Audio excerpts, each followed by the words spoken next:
Voter suppression is evil and immoral.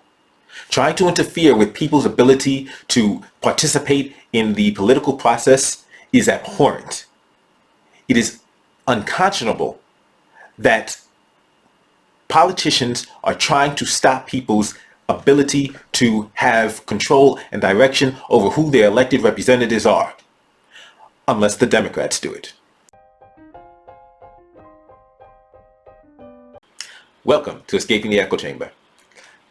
Right now, there is so much outrage about what the Republicans are doing all over the country in restricting people's access to the political process and voting. And as bad as that may be, I think we need to be focused on the fact that both parties are horrible. Because here in New York State, the Republicans are not in control. The Democrats are. We have a Democratic governor. We have a Democratic legislature with supermajorities. We have Democratic representatives in Congress. This is a Democratic state. Yet, here in Democratic New York State, third parties are dead. How did third parties die? Let me give you a quick history lesson. Before 2020, in order to become a statewide recognized political party, the political party needed to nominate a gubernatorial candidate who got 50,000 votes in their election. 50,000 votes or more. There were several parties that managed to do this, including the Green Party, the Sam Party, and the Libertarian Party. They did this in 2018, but the Green Party had been doing it for years. In 2018, the Sam Party, with their gubernatorial candidate Stephanie Minor, in their first election, they were newly created. She got over 50,000 votes. They became an officially state-recognized party. The Libertarian Party of New York, for the first time in its history, with this gubernatorial candidate, Larry Sharpe, got over 50,000 votes, about 95,000 votes, in order to become, for the first time in its history, an officially recognized party in the state of New York. That was supposed to last until 2020. Until 2022. From 2018 to 2022, and then the gubernatorial candidates would once again have to get 50,000 votes. However, in 2020, in the midst of a global pandemic, in the midst of a statewide lockdown, Governor Cuomo and the New York State Legislature changed the rules. They changed the rules for what it takes to be an officially recognized party in New York State. Instead of having to qualify every 4 years, they changed the rules to now having to qualify every 2 years. So not only would the governor's race, the gubernatorial race, be dependent on this, the presidential race would also be dependent on a party's continued existence. They did something else as well. They did several other things, but we'll start with this. They also changed the threshold. So now, instead of 50,000 votes every 4 years, a party needed to get at least 130,000 votes every 2 years. It turned out that, when I said at least, because there could be, if the 2% threshold was more than 130,000, 2% of the total votes, then that number would apply. So in 2018-20, it would have needed, parties needed 160,000 votes or more in order to qualify. They did all of this during the lockdown, during the global pandemic, effective immediately. So that meant if your presidential candidate did not get 160,000 votes, your party would no longer exist. The Green Party was not pleased with this. The Sam Party didn't even run a presidential candidate, and clearly the Libertarian Party of New York also was not happy with this. They changed the rules. This is what they do. Not just the Republicans, the Democrats too. But in addition to this, there were prior to this thresholds for independent bodies that weren't officially recognized to get candidates on the ballot. They changed those thresholds too. So while at one point it took 15,000 signatures to get a statewide candidate on the ballot, now it takes 45,000 signatures to get a statewide candidate on the ballot. But yeah, only Republicans are trying to interfere with the democratic process. Only Republicans are trying to suppress the vote. Only Republicans are trying to interfere with people's access to choosing representatives for themselves. Only the Republicans. All of this was done, quickly put through, and I personally knew what this meant. Because I knew, especially with the rhetoric from, amazing people like Michelle Obama, this is not the time to play around with voting for third parties. But they don't tell you what the rules are. They don't tell you how that actually affects the political process. They want you to believe that it's either president or that's it, that there's no other stakes. And then they use the actual stakes to solidify their power over the political process and over government, and to make sure that nobody else has access to government and that nobody else can interfere with their ironclad control of government. Beware of HR 1 as well. I'll be doing a video on that shortly.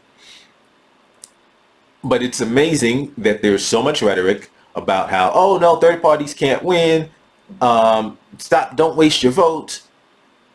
But your vote is crucial to the existence of third parties. So them saying that you shouldn't vote for a third party, like in the presidential race, oh, it's too important, Donald Trump. Like, so if they really felt that getting Donald Trump out was that important, why wouldn't they say, hey, let's put this, let's make sure this doesn't go into effect right now, so that third party voters can support, Biden, get rid of Trump, and then worry about their parties. Let's not put people in the position of having to choose between the existence of their party and, getting this super dangerous threat to all of the planet out of office. They had no problem playing politics. No problem at all. But right now there are some legal challenges going on in court. I personally do not think those legal challenges will succeed. The game is rigged. I understand that. Knowing that, it's important to realize what the Democratic and Republican parties are, because a lot of people don't realize that. And the rhetoric is intentionally exist to obscure you from what the Republican and Democratic parties actually are. The Republican and Democratic parties are corrupt corporations colluding and collaborating to act as the gatekeepers to government. They want to make sure that they choose who the powers are. So you don't actually choose the politicians. You just choose among the choices they give you. They choose who those choices are. They are acting as a intermediary between you and the government. But they don't want you to realize that. That's why did you ask this question? Why did you only have the choice of Biden and Trump? Why did you only have of horrible choices? 2016. Why did you only have the choice of Hillary and Trump? You didn't really, but why were those the only choices being pushed to you? Why? Because the Democratic and Republican parties have established what is often called a duopoly. And they make sure that they get to choose who is going to be put in front of you for you to choose. But they're making the choice. Just like Biden. Biden wasn't the most popular choice. They chose Biden. They then told everybody else, get out. That's what they did. They told everybody else, get out, it's Biden. They made sure it wasn't Bernie. But they had the power. They made the choice and then said, hey, now you have a choice. But you didn't really have the choice because they had already chosen. They narrowed it down to just two people. And hey, the Republicans. There was somebody running. I don't think he had a shot in hell, but the Republicans never even gave him a fair shake. They never even had they closed down primaries in various states. They actually joined the RNC the corporation merged with the Trump campaign to make sure that there was no other choices being put before Republican voters.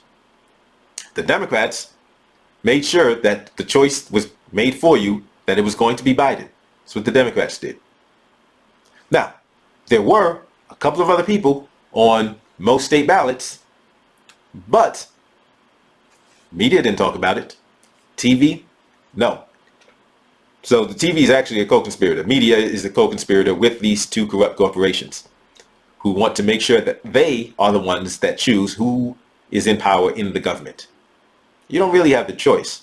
That's why the war against third parties exists. They want to make sure that they are the only ones that choose who you can choose from.